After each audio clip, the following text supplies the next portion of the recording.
Ce lundi soir, la 18e saison de L'amour est dans le pré se termine avec la diffusion de la seconde partie du bilan. Un bilan encore une fois malheureux pour les 3 seules candidates de cette année et qui s'explique par un constat alarmant.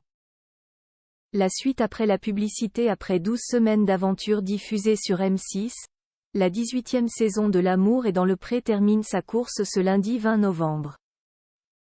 Karine Le Marchand va s'entretenir avec les derniers candidats pour faire leur bilan, après avoir déjà parlé avec Olivier, Jean-Paul ou encore Julien. Et avant même de clôturer cette promotion 2023, on sait déjà que pour les candidates du programme, Christine, Perrine et Anaïs, leur statut de célibataire est resté inchangé. Une issue malheureuse similaire à celle de leurs précédentes consoeurs.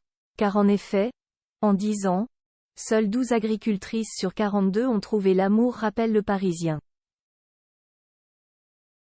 Un résultat peu encourageant qui s'explique par plusieurs raisons.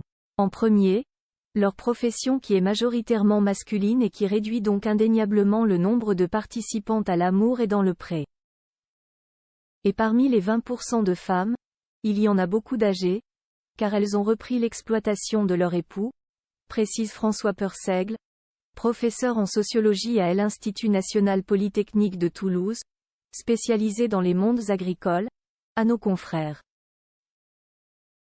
En outre, le métier d'éleveur n'est plus un métier de couple.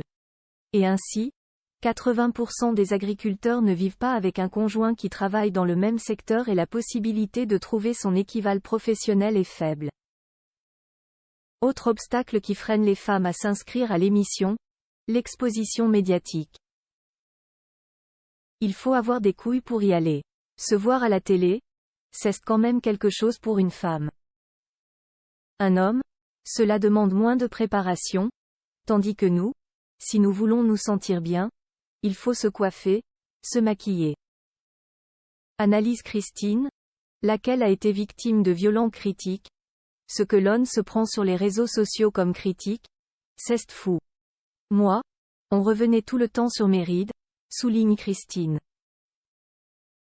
Enfin, lorsqu'elles ont suffisamment de courage pour participer à l'amour et dans le pré, ce sont les hommes qui flanchent, alors qu'ils sont déjà trop peu à regarder les portraits. Les hommes assument moins la possibilité d'être reconduits à l'écran. C'est encore malheureusement ancré dans la culture, regrette Gabriella Mater, la productrice du programme. Sans oublier que le niveau d'exigence des filles est plus élevé comparé à certains agriculteurs. On a tellement d'attentes quand on fait cette émission qu'on a envie d'avoir le courrier parfait sauf qu'il n'existe pas. Ne peut qu'en conclure Anaïs. Reste à espérer que la prochaine saison de L'amour et dans le pré sera plus fructueuse pour les candidates. La suite après la publicité. La suite après la publicité.